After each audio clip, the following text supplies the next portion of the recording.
Irmãos, eu quero convidá-los a abrirem a Escritura Sagrada, o texto de Deuteronômio, livro de Deuteronômio, no seu capítulo 11. E eu sei que eu estou devendo à igreja local o retorno aos coríntios, né? Depois desse longo tempo aí de doença, de paralisação depois do capítulo que encerramos, né? A gente sempre para uns 2 domingos. E aí emendou com uma série de domingos em que eu estava doente, fiquei fora. E tem muita gente esperando, o pastor vai retornar para Coríntios agora, né? Mas a nossa pretensão é fazer isso já no próximo domingo. E aí a nossa intenção é não dar essa pausa no próximo capítulo, né? Emendar 2 capítulos juntos para meio que compensar essa ausência nas nossas meditações em série. Mas hoje eu quero tratar com vocês de um texto que me chamou a atenção desde que nós tivemos aqui na igreja a apresentação do Sávio, né, a criança do Marcos e da Ana. Aquele texto me incomodou e eu fiquei querendo trazer uma reflexão sobre ele e vi essa semana a oportunidade de fazê-lo e o trouxe aqui. Não exatamente aquele mesmo texto, mas você vai perceber que é dentro daquele mesmo contexto em que Deus fala por meio de Moisés ao povo de Israel a respeito, especialmente da criação dos seus filhos, tá certo? Muito bem, nós vamos fazer a leitura do texto que fizemos agora há pouco na liturgia, capítulo 11 de Deuteronômio, versículo 18 até o verso 21. Acompanhe a leitura na sua Bíblia e diz assim: Ponha as minhas palavras, estas que vocês acabaram de ouvir, no coração, na alma de vocês, na mente de vocês. Amarrem essas palavras como se fosse uma pulseira, para que todas as vezes que vocês olharem para ela, vocês se lembrem. Ensine-as, verso 19, ensine essas palavras que vos disse aos vossos filhos, quer vocês estejam assentados em vossas casas, ou andando com vossos filhos pelo caminho, ou na hora de deitar, ou na hora de levantar. Escrevam essas palavras nos umbrais da vossa casa e também nas portas.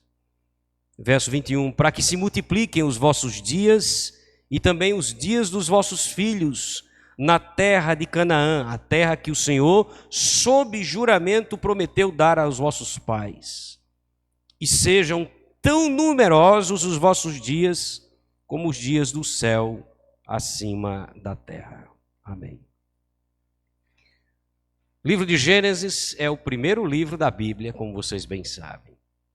E nós temos em Gênesis a descrição que vai desde a criação de todas as coisas, incluindo os homens, até a história dos patriarcas de Israel. Abraão, Isaac, Jacó, e Gênesis encerra com José, o filho de Jacó. José se torna uma liderança no Egito e em razão de uma grande fome que acontece ali em Canaã, José então tem a ideia de levar o seu povo, tirar o seu povo da terra de Canaã, que era a terra que Deus havia dado aos seus pais, a Abraão, Isaac e Jacó, ao seu povo. José então tem a ideia de tirá-los de lá e trazê-los para o Egito, tendo em vista que ele havia se tornado uma liderança ali. Esse é o livro de Gênesis, claro que de uma maneira muito sintetizada aqui, né? Só que uma vez que o povo desce para o Egito, ali pela orientação de José, e se encontra no Egito, passam-se aproximadamente 340 anos. Imagina isso. 340 anos fora da terra que Deus havia dado a eles. E o pior que tudo isso é que eles haviam se tornado escravos agora lá no Egito. Deus então levanta um novo personagem. Quem é esse personagem?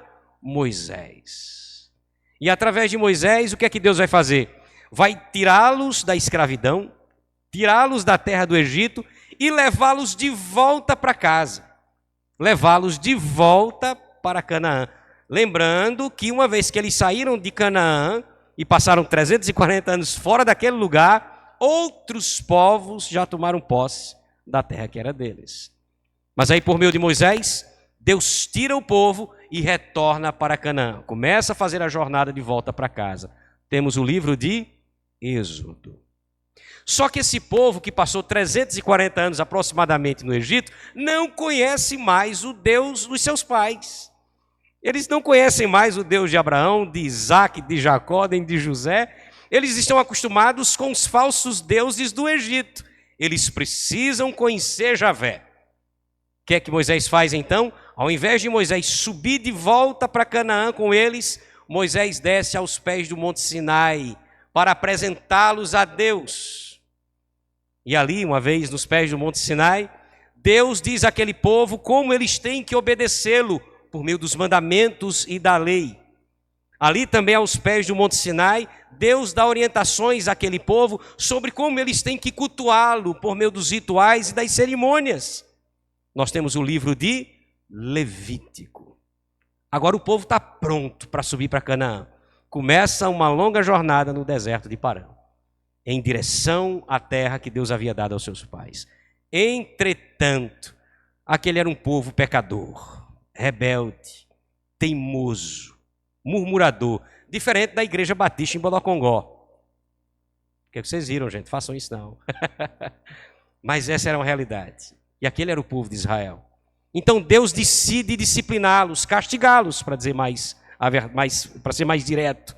Deus decide castigá-los no próprio deserto.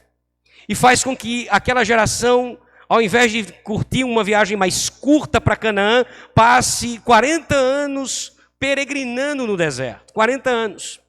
E veja, durante esse período de 40 anos, Deus pune aquela geração, especialmente os homens daquela geração.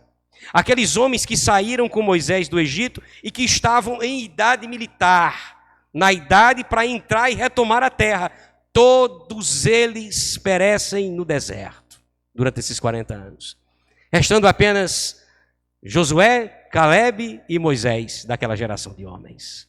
E aí no lugar desses homens que morreram durante esses 40 anos, nessa limpeza que Deus faz ali na nação de Israel, os seus filhos começam a crescer e a chegar à idade militar. Seus filhos vão substituí-los. São os filhos daqueles homens rebeldes que entrarão em Canaã com Josué.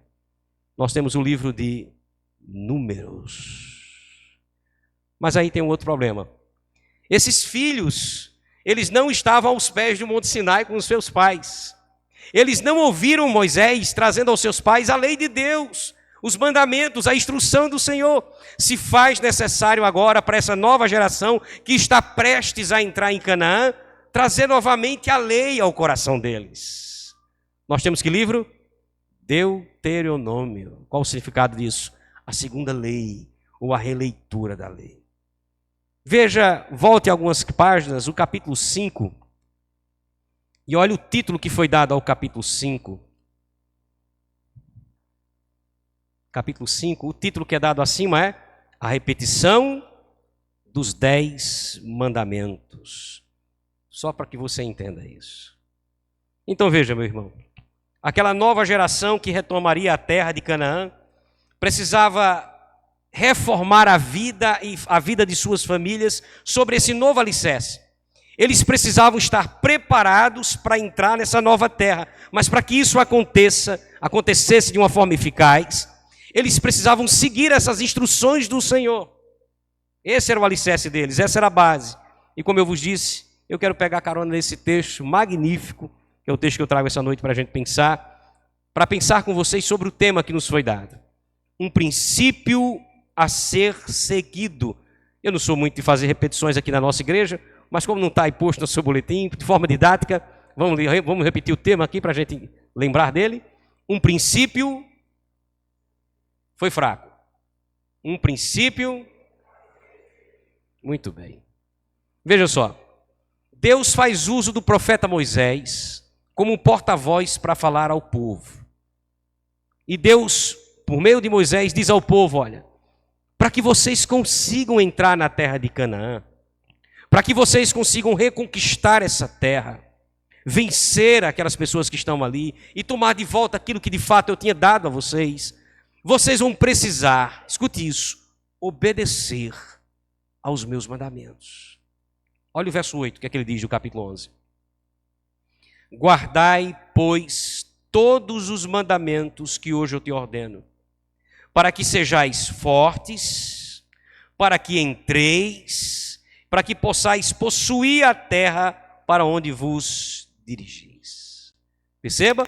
Para que vocês consigam entrar, para que vocês consigam ser fortes nessa empreitada de tomar a terra novamente, vocês precisam guardar os meus mandamentos.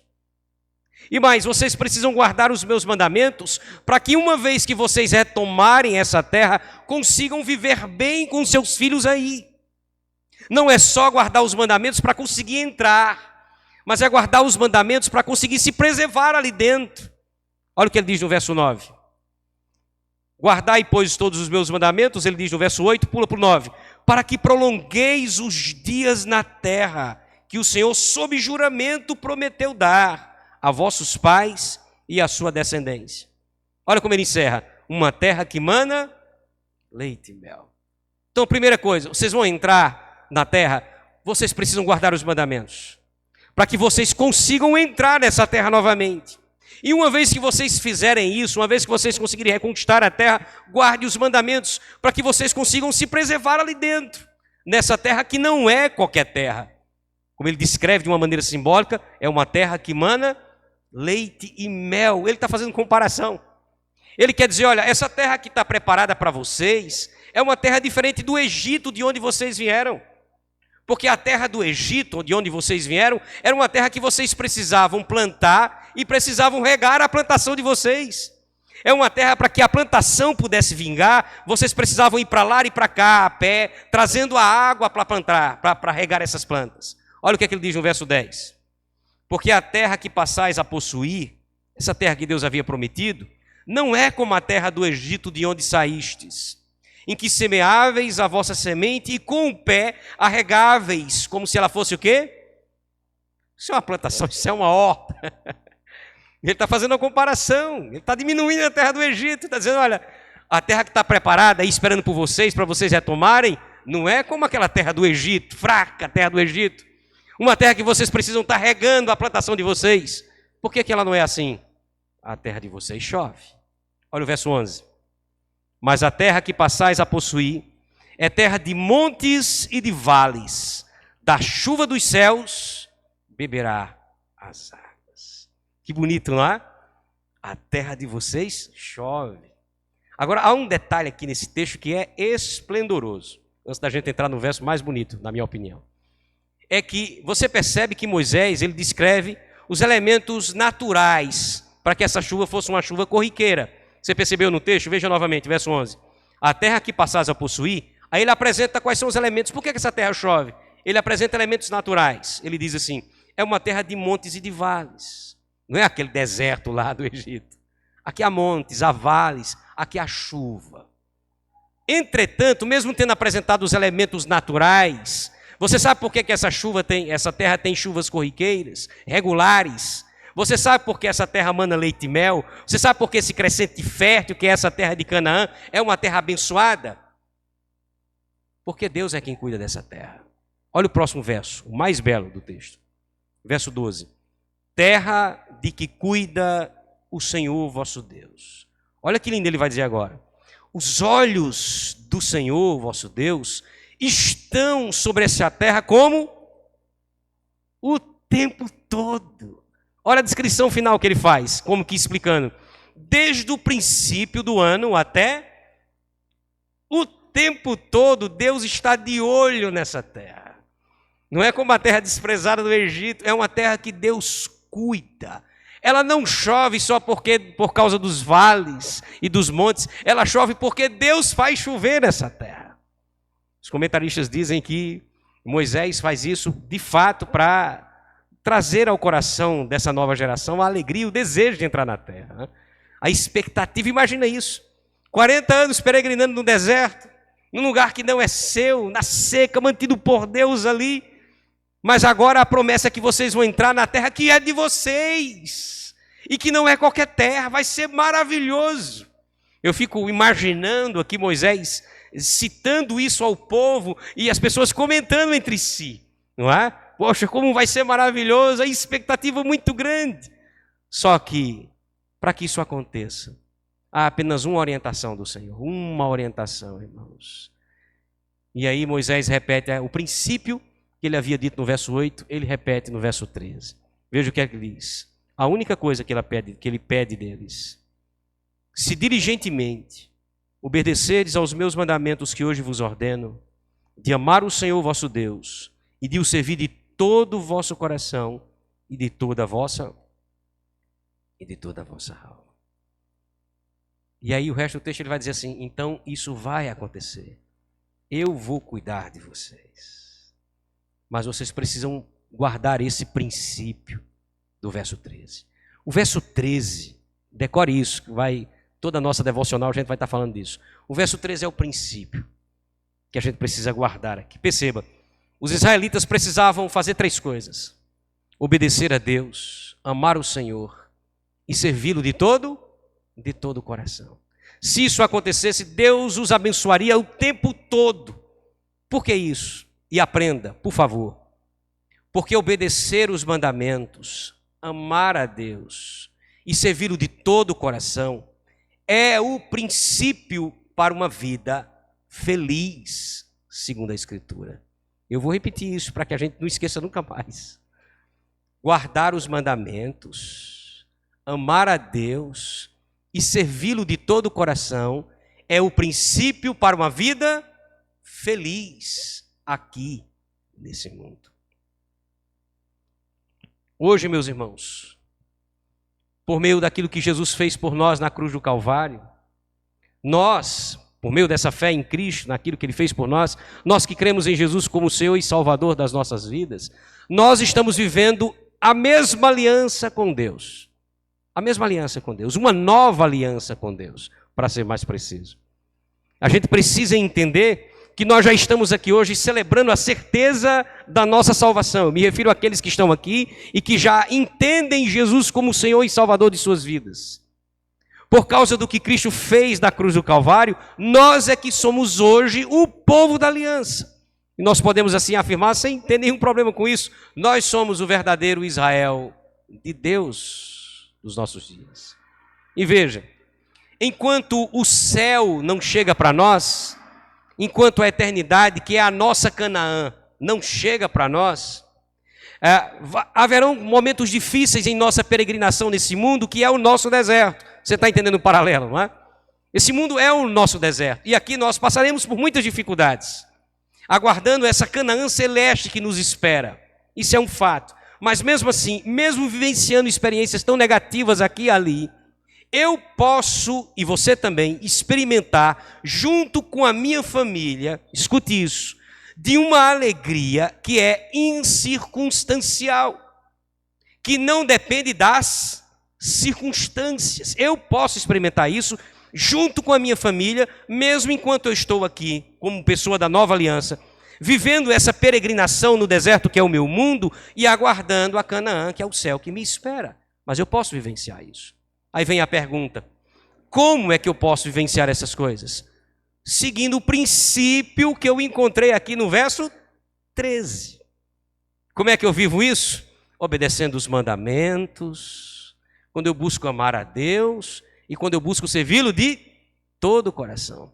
Se eu vivenciar isso, que é uma espécie de síntese do que seria uma vida piedosa, eu vou experimentar essa alegria que independe da circunstância. Aí a pergunta é: mas pastor, como é que eu faço isso sendo eu um pecador?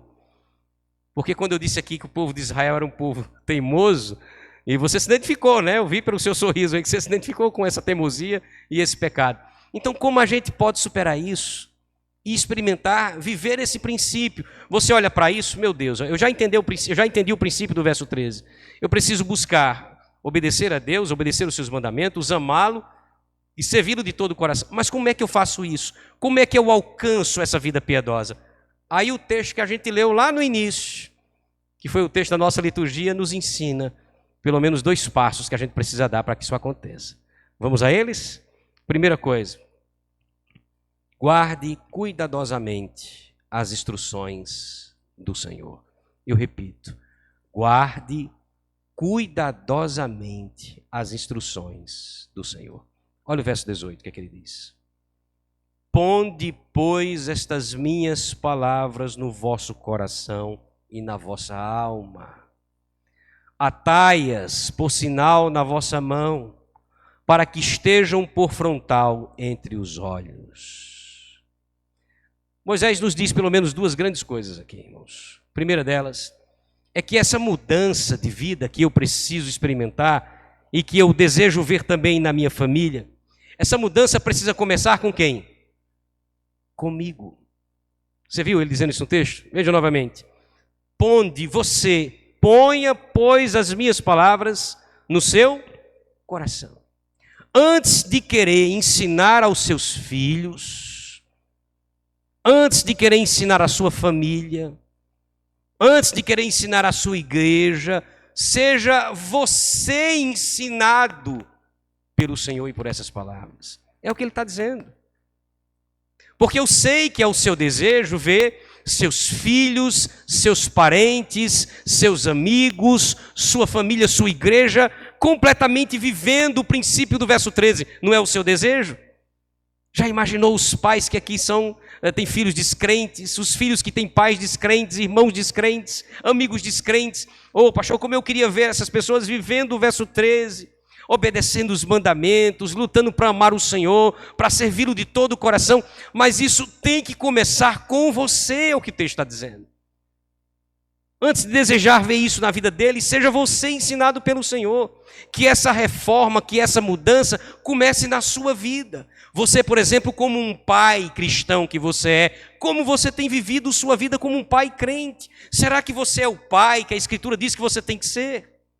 Será que você que deseja muito ver mudanças em sua esposa, nos seus filhos, será que você é o marido que a Bíblia diz que você tem que ser?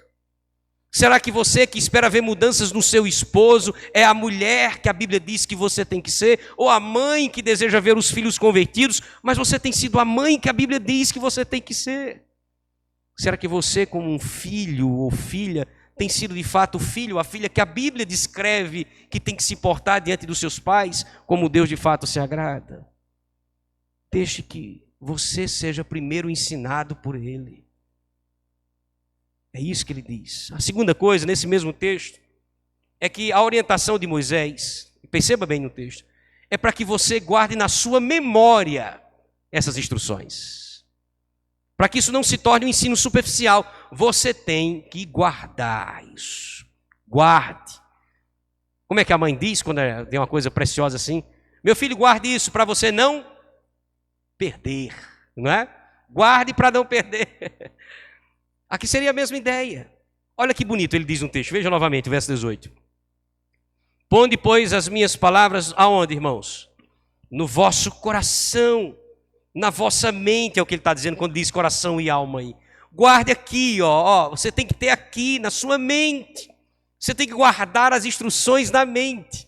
E é tão bonitinho porque olha como Moisés fala depois disso. Ele diz assim: também atai-as ou amarre essas instruções por sinal na vossa mão. Na leitura inicial eu disse, olha, coloca como se fosse uma pulseira no teu braço, né? Seria mais ou menos esse o significado. E ele disse, por que você precisa fazer isso? Como é que ele encerra aí, ó?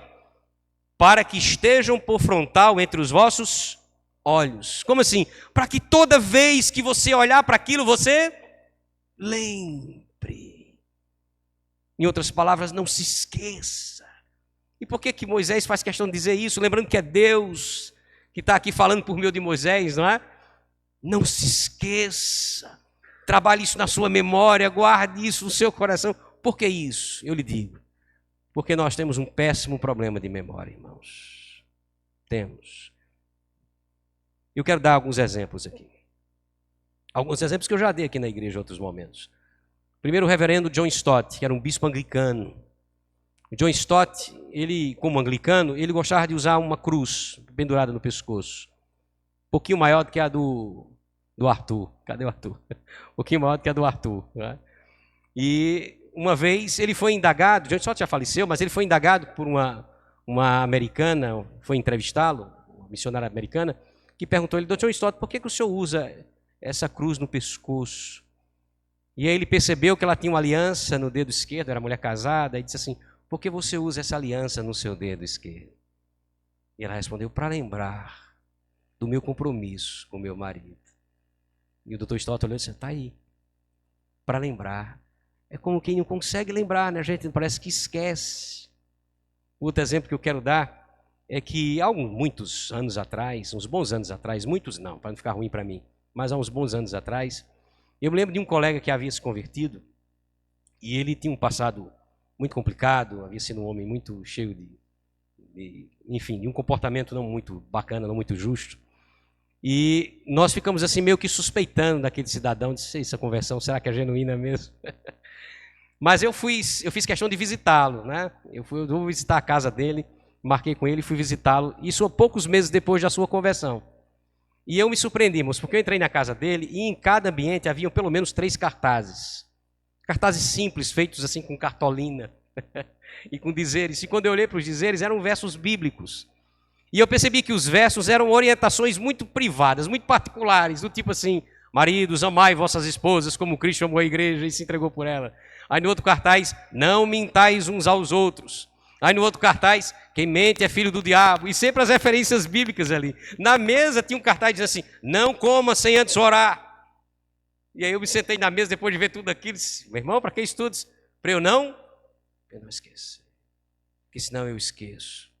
E esquece mesmo, irmãos. E esquece. Vamos para os exemplos bíblicos? Josué é quem vai assumir o povo depois da morte de Moisés. Ele é quem vai entrar em Canaã com essa geração que a gente viu aqui no início. E para que Josué pudesse ser aceito como liderança do povo de Israel, ele repete o grande feito de Moisés. Qual foi o grande feito de Moisés? Atravessou o Mar Vermelho a pés enxutos. E agora Josué está com um dilema, porque ele tem que atravessar o Rio Jordão em época de cheia para poder entrar na terra de Canaã.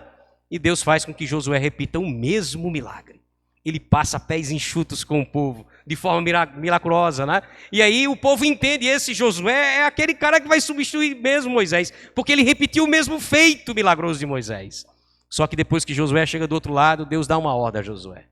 Josué pega 12 grandes pedras, cada uma simbolizando uma das tribos. E você vai colocar, empilhar essas pedras para que isso sirva como um monumento. Qual é a intenção? Todas as vezes que vocês passarem por aqui, vocês vão lembrar. E eu fico, obviamente, imaginando os pais, as futuras gerações ali, né? Os avós e bisavós passando por ali com seus netos e bisnetos, e alguém perguntando, vovô, o que é isso aqui? E ele lembrando, olha, filho, isso foi naquele dia que Deus fez assim, assim, assim.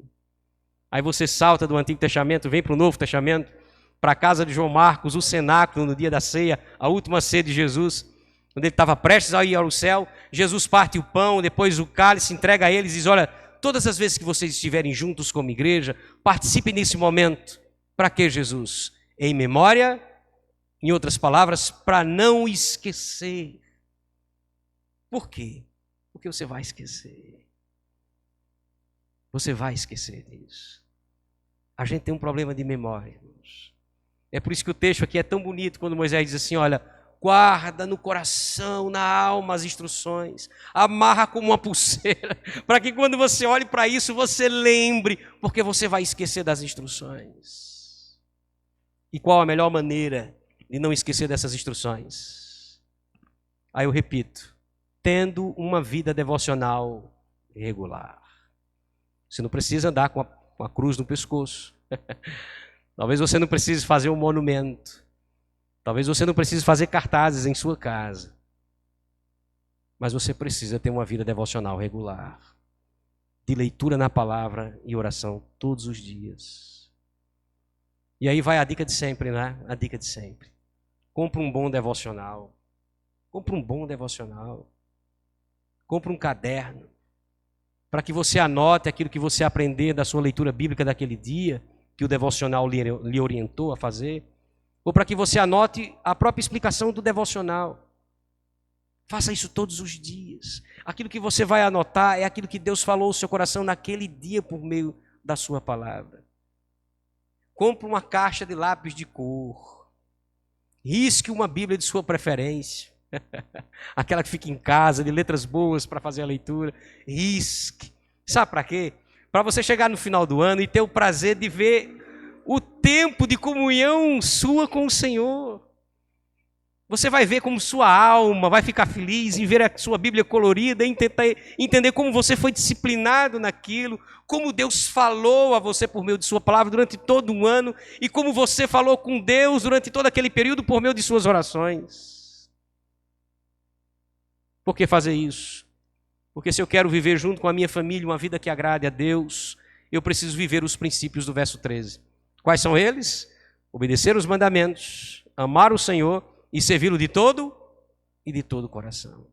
Isso só será possível se eu primeiro guardar cuidadosamente as suas instruções no meu coração. Amém, meus irmãos? Diga assim a si mesmo: tudo começa a partir de mim. Tudo começa a partir de mim. A segunda instrução que a gente vê nesse texto, para que a gente consiga guardar os princípios do verso 13, assuma a responsabilidade na instrução espiritual dos seus filhos. Eu repito, assuma você a responsabilidade na instrução espiritual dos seus filhos. Verso 19. Ensine-as, ou seja, ensine as palavras, essas minhas palavras que ele disse no verso 18, ensine aos vossos filhos, falando dessas palavras assentados em vossa casa ou andando pelo caminho, deitando-vos e levantando-vos. Primeira coisa que a gente precisa entender, primeiro você é ensinado, não foi? No verso 18, só agora você está apto para ensinar no verso 19. Você entendeu isso, né? Então não confunda, primeiro você precisa ser ensinado, depois está apto para ensinar. A segunda coisa é, você percebeu que Moisés, ele meio que desenha uma rotina aqui no versículo 19? Ele descreve uma rotina? Veja novamente o verso. Ensina aos seus filhos, aí ele diz, falando dessas palavras, quando vocês estiverem aonde? Em casa, sentados. Ou andando pelo caminho. Fale dessas palavras quando forem deitar. Ou no momento em que levantarem. Percebeu que ele descreve uma espécie de rotina?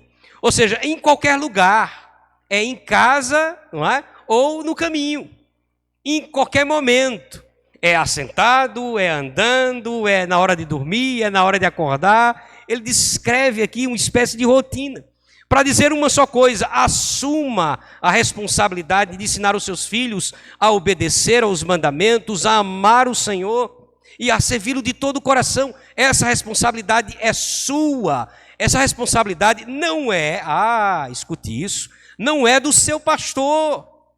Porque o seu pastor não vai estar com o seu filho em todo lugar e em todo momento. Não é uma responsabilidade minha. Não faço mais não comigo não, viu? É uma responsabilidade sua, homem de Deus que está aqui presente. Você é o pastor de sua casa. Você é o disciplinador, é o orientador espiritual de sua família. Não sou eu. Em primeiro lugar, é você que tem que fazer isso. E mais, a sua igreja não estará com seu filho na hora em que ela for deitar, na hora em que ele for deitar ou na hora que ele levantar. Então essa missão também não é da sua igreja, não é da sua professora de escola dominical. É sua, mulher de Deus que está aqui presente. Você é a instrutora espiritual de sua casa. Deu para entender isso? Essa responsabilidade cabe aos pais, segundo a Escritura Sagrada. Você precisa fazer isso. Meus irmãos, se você se preocupa de maneira demasiada com a formação acadêmica dos seus filhos, coisa que deve estar realmente dentro das suas preocupações, mas se você se preocupa só com isso, em detrimento da vida espiritual deles, você possivelmente vai estar formando grandes profissionais, mas destinados ao inferno. Você entendeu isso? Destinados ao inferno. Crie uma rotina devocional com seus filhos. Faça oração com eles, leia a Bíblia com eles. Invista tempo na vida espiritual dos seus filhos, para que no futuro você não olhe para trás e diga: meu Deus, por que eu não fiz isso? Não colhe os frutos amargos dessa sua negligência. Veja, você precisa testemunhar a sua relação com Deus. Testemunhe a sua relação com Deus. O pastor, uma vez, dando uma palestra para nós, Ele disse que costumava orar de portas fechadas em sua casa. Todas as vezes que ele ia orar, ele fechava a porta do escritório e fazia suas orações. E uma certa noite, na hora do jantar, um dos filhos disse assim: amanhã eu tenho uma prova muito difícil para fazer. E aquele pastor disse: olha, você estudou? Estudei. Então, ore a Deus e vá fazer a prova. E naquela noite, terminado o jantar, ele se trancou no escritório, como sempre fazia, fez sua devocional. E na hora de orar, ele trancou a porta para não ser incomodado e ficou de joelhos ali naquele lugar. Só que aí Deus falou ao coração dele: como é que seus filhos, sua esposa, como é que eles vão ver você fazendo um devocional? Claro que você não vai fazer feito os fariseus, né? Ficar fazendo a sua devocional propositalmente ali na frente de ninguém, mas deixe que eles vejam isso. Eles precisam ver a sua relação com esse Deus invisível. E ele foi lá e passou a chave, tirou a chave da porta, né? E deixou apenas encostada. E voltou para a sua posição de oração. Lá para as tantas, ele escutou que alguém entrou, que abriu, passou alguns segundos e fechou a porta. E no final da sua devocional e do seu momento de oração, como de praxe, ele passeava na casa e nos quartos para ver se os meninos já estavam dormindo. E aí, quando ele abre a porta daquele filho que havia dito que ia fazer a prova, né, ele encontra o filho na mesmíssima posição em que ele estava enquanto orava. Deixe seus filhos verem a sua relação com Deus. Converse com Deus. Não ore só por seus filhos. Ore com seus filhos. Ore na frente dos seus filhos. Fale com Deus na frente dos seus filhos. Eu lembro de um depoimento há pouco tempo atrás de um pastor batista, né, conversando com a gente, que disse que tinha ouvido em um congresso um dos pastores dizendo: olha, quando eu peco contra Deus, obviamente não todos os tipos de pecado eu exponho dessa forma, quando é pecados assim mais familiares, eu desrespeitei minha esposa em algum momento na frente dos meus filhos, ou eu fui grosseiro com um ou com outro, aí eu chamo os filhos na mesa assim: peraí, papai, precisa, antes de falar com você, precisa pedir perdão aqui a Deus. Eu faço questão de pedir perdão a Deus na frente deles. Para que isso? Para que eles entendam que eu tenho de fato um relacionamento com esse Deus. E ele disse que quando começa a orar: ó Senhor, me perdoe, sabe que eu fui grosseiro com meu filho. Quando olha, o menino está com o olhão arregalado, assim: poxa, papai falando com Deus. Né? Ensine os seus filhos que é verdade isso. Para que ele não se torne um mero religioso, obrigado simplesmente a vir à igreja com você. Para que ele ame esse Senhor, para que ele veja esse Deus como recurso do seu socorro, nas suas angústias. Para que ele aprenda com você a chorar aos pés desse Deus. Testemunhe sua relação na frente dos seus filhos. Ore com eles na frente deles. Admire os feitos do Senhor. Fale com Deus na frente deles. Que lindas montanhas, Senhor, fizestes para nós. Que maravilha, Senhor, da tua provisão à nossa casa. Deixe que eles procurem esse Deus. Né? Poxa, com quem papai está falando, com quem mamãe está falando. Ensine a se relacionar com Deus. Ensine exaustivamente sobre o Evangelho aos seus filhos.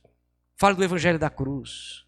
Não ensine apenas as belas lições bíblicas, que muitas vezes você não consegue fazer a ligação, não é, com o plano salvífico de Deus, sobre Sansão, sobre a Arca de Noé, mas fale sobre Jesus, fale sobre a cruz, sobre os feitos na cruz, fale sobre por que aquilo foi necessário, fale do único caminho de salvação. É verdade, você não conseguirá fazer seu filho crer, porque essa não é a sua missão. Você não consegue colocar fé no coração do seu filho, mas você tem a obrigação de fazê-los entender o Evangelho.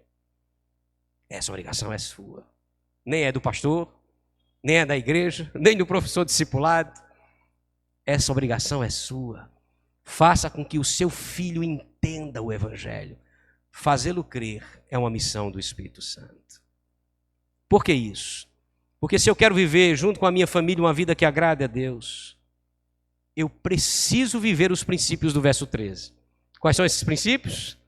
Obedecer aos mandamentos, amar a Deus e servi-lo de todo o coração. Estão aprendendo, tá vendo? Servi-lo de todo o coração.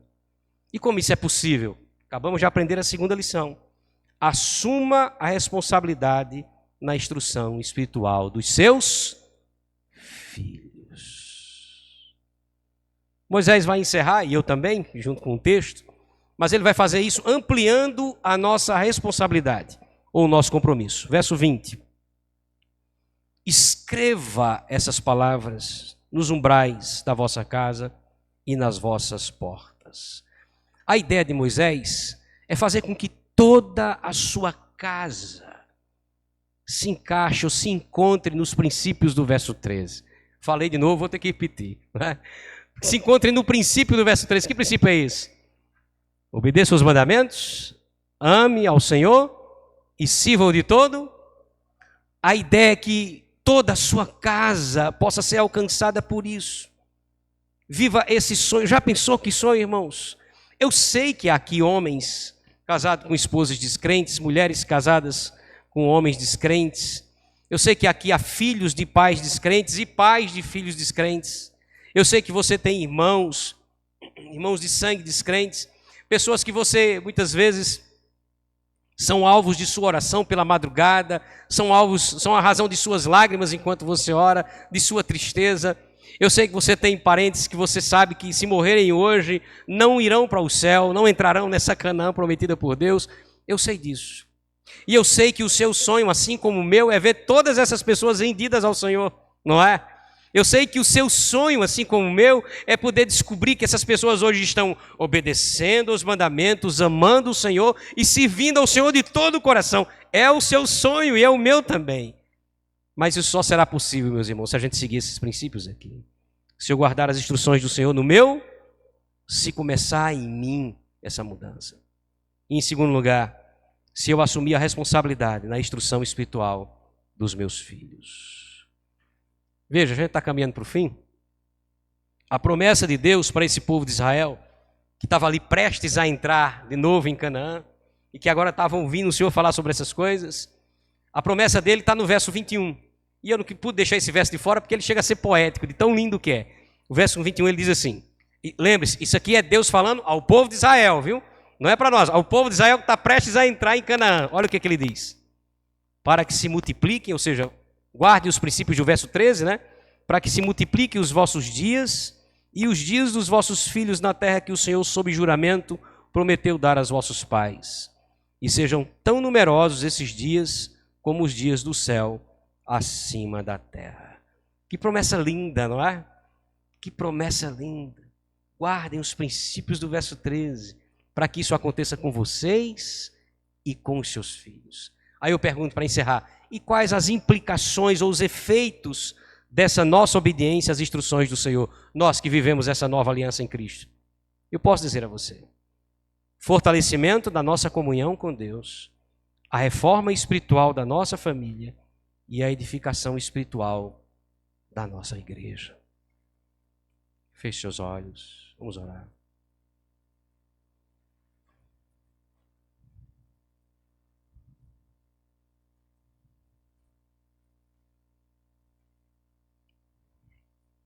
Não veja isso como uma missão impossível.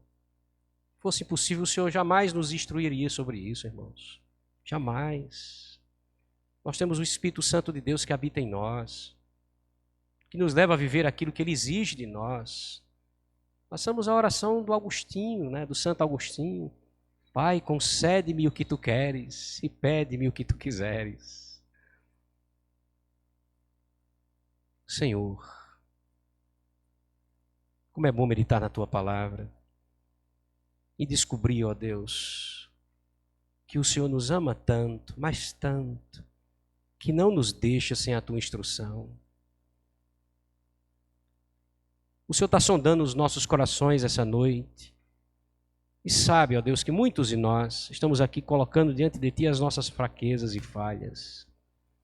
Nós olhamos para esse texto e reconhecemos que somos negligentes em nossa missão. Talvez muitos dos nossos irmãos aqui nesse lugar, ou alguns dos nossos irmãos, estejam celebrando por estarem vivendo essas verdades.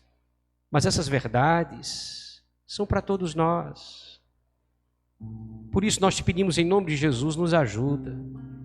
Nos ajuda, ó Deus, a começar por nós essa mudança de hábito, de vida, de ter uma vida mais aos Teus pés, disciplinada diante de Ti, para que sejamos os homens e mulheres piedosos do verso 13, para que possamos, ó Deus, obedecer os Teus mandamentos, ter uma vida de mais obediência, para que possamos Te amar, Senhor, e possamos também Te servir de todo o coração. Nós, ó Deus, enquanto peregrinamos nesse deserto, mesmo tendo plena consciência daquilo que nos espera, dessa Canaã celeste que nos aguarda, nós queremos respirar essa verdade aqui hoje, Pai. Nós queremos viver essa vida piedosa em nossos dias, para que o Teu nome seja celebrado em nossa vida. E, obviamente, para que também desfrutemos do prazer da Tua presença, Senhor. Para que consigamos ver também outras pessoas sendo influenciadas pela nossa maneira de viver a nossa relação com o Senhor. Deus, nos ensina a fazer isso, Pai. Não nos deixa passar a vida inteira como religiosos desse mundo, mas nos torna homens mais piedosos por louvor do Teu nome. Aqueles que são pais e que estão aqui, ó Deus, e ficaram aflitos talvez diante dessa mensagem, que o Senhor possa despertar a esperança em seus corações. Não há tempo perdido enquanto estiverem vivos junto com seus filhos. Aqueles que têm filhos já crescidos e que olham para trás e dizem, meu Deus, e agora como resgatar tudo isso? Faz-os lembrar que essa mudança começa neles. Faz-os lembrar que ainda há tempo de mostrar aos seus filhos como viver para o louvor da Tua glória e servir de exemplo, de testemunho dessa relação com o Senhor. Mas, ó Deus, faz isso com todos nós. Ajuda-nos a viver essas verdades para o louvor do Teu nome. Em nome de Jesus.